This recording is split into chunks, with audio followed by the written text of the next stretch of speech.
So the Kahles K540i is a scope that came out this past year and took the market by storm. It checks a lot of boxes that us long-range shooters, specifically PRS guys, are looking for in an optic. It boasts a huge field of view, 36mm tube, tons of travel. You can get in a DLR version with 10mm per rev turrets, 56mm objective. You can get left side windage, right side windage. There's tons of options. They have Christmas tree options. They also have basic 210 reticle options.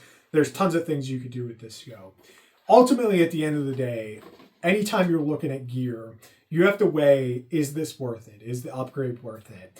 And what I'm here today to discuss is my honest thoughts and opinions, having ran this scope for about the last 5 months. I've shot it in 3 PRS 2-day Pro Series matches and about 5 or 6 one-day regional matches, as well as done a ton of practice along the way. Hopefully today I could share some of my thoughts and opinions, having had real-world experience with the scope, as well as I'm going to give you guys some of my brief comparisons to some other optics that I have some experience with, some buddy scopes that I've played around with, and we've played the musical rifles, trying out different people's gear. So with that being said, if you're new to the channel, definitely feel free to hit that like button, hit the subscribe button if you haven't already. Head over to Instagram, give us a follow at Practically Squared. I try to make real world, honest videos for you guys. I'm not sponsored by anybody. I'm not trying to sell you a scope. I don't sell these things. I don't sell any gear. But I just try to give back to the community, because whenever I look for reviews or look into buying something, generally the first place I go is YouTube. So hopefully I could add to the content, and if you enjoy that, throw us a like, throw us a subscribe. So with that stuff out of the way, let's get into the video. So the Kahles K540i, I got the DLR version. I got the Skimmer Plus, which is the non-tree version. Just has a basic 2/10 vertical, 2/10 horizontal with some half mil marks here and there. I don't understand why anybody would buy the non-DLR version. The difference is the DLR version has 10 mils per rev turrets, which is going to space those graduations further apart. I guess maybe you have less travel in the scope, but honestly, unless you're shooting past a mile, I don't think it's ever going to be a hindrance. You can easily shoot out to a mile with the DLR version. And being that those graduations are spaced further apart, it's way easier to differentiate 2.2 mils versus 2.3, so on and so forth.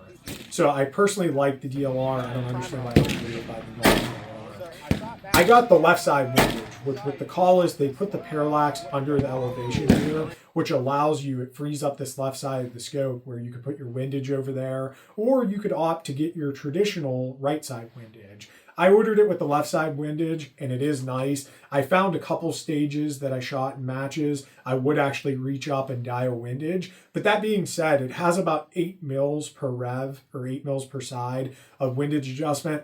I've never needed to dial 8 mils of wind. So I do wish they would have kind of DLRified the windage turret, maybe make it like a 6 or a 5 mils per side and space those graduations further apart. I feel like it would be a little bit beneficial, but I'm kind of being nitpicky there. But the left side windage is something nice. If you're a right-handed shooter while you're on the rifle, you could see it and adjust it right there. Some other things that we should talk about with this scope. So the biggest selling points of this scope is the field of view. So just for comparison's sake, my Nightforce ATACR 7-35, which is what I used to run and still do have one and run it from time to time, that scope, I used to run it predominantly on about 20 power. To get the same field of view, about 10 mils per side, 20 mils total, I'm able to run this scope on 25 power. So if at home you guys want to compare your scope, crank it to about 25 and see how many mils on each side. I run mils, I'm a PRS shooter. I'm not going to get into the mils MOA thing here, but the field of view on this thing is pretty insane. There's 2 ways you could capitalize on the field of view. You could either run the same field of view that you're used to or less and take advantage of this wide, insane field of view. It's going to help you find targets quicker. It's going to help you differentiate like target 2 versus target 3 in a troop line, so on and so forth. Or you could crank it up to a higher magnification, get that same field of view that you're used to. And what I find is that it allows me to resolve smaller details. So if I'm shooting at a KYL rack or shooting at a small target, I'm even on a bigger target, I'm able to more likely see that exact bullet splash impact versus, being zoomed out. It's kind of harder to resolve smaller details, at least personally I find. Also, there's a mental aspect to it for me of shooting smaller targets on higher magnification. It makes that target look bigger, which kind of decreases my internal stress level, I found. Maybe I'm weird, maybe I'm the only person in the world like that, but it's something I figured I'd share as far as my experience with this scope. Another thing I want to talk about that's important about this scope is going to be its depth of field. So depth of field basically means how much forgiveness your parallax has over a given yardage is essentially the way I would explain it. So if you parallax this thing for like 500, how close in is your parallax good and how far out is it?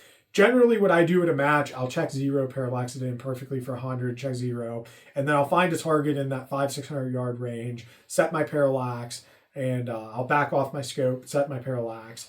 And then from there, I find that if I set it in that 500-600 yard range, I'm good into about 250, maybe 200, and out to about 1,000 yards. Is it perfect at those extreme ends? No. But is it good enough to hit a target in a PRS match? Absolutely.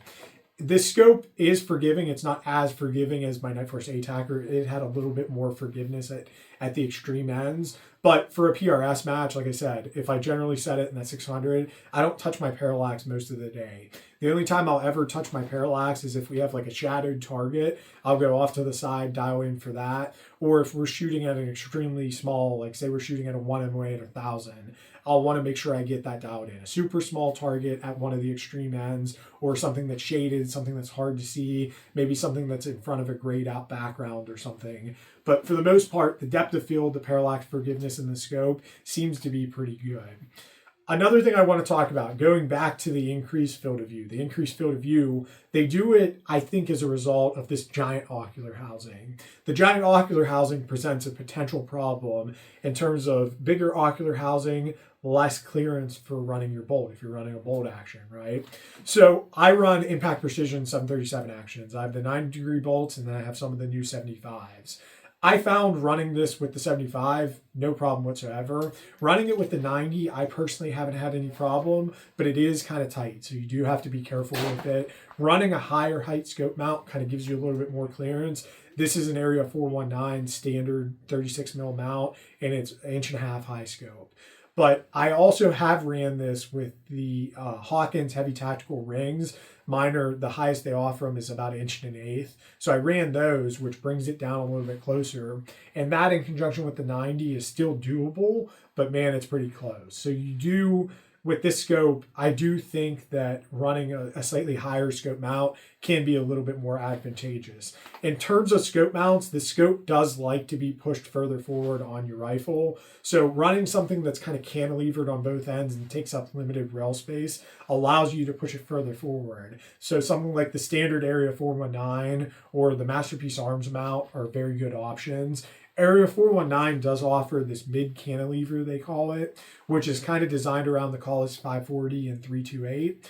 But I haven't necessarily found that to be a requirement. Like if you run the regular 419 mount, you should be able to push it far enough forward. Like I still have an additional Picatinny slot on my rail here. So it works pretty good. I will say if you're running like the Hawkins, one-piece mount, that thing takes up a ton of rail space. I don't know if you honestly would have enough rail space to push it forward, get the eye relief you need. So it is kind of a con, we could say. You're going to have to pay attention to what mount you get, and you might want to do a little bit of research before you buy. Like if you're going with a Gray Ops or a Hawkins or a Spur, any of those mounts that take up a ton of rail space, you might want to do a little bit of research and figure out if people are having success running it on whatever platform you plan on running it on. So some other things I want to talk about with the scope. The price point, it's $4,600. So it puts it in that alpha tier scope category in terms of price. How does it compare to other alpha tier scopes? Which this is all personal preference, so take it with the proverbial grain of salt.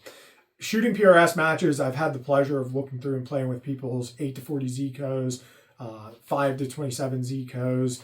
My buddy Kyle has a 7-35 tangent. We shoot together all the time. We bounce back and forth.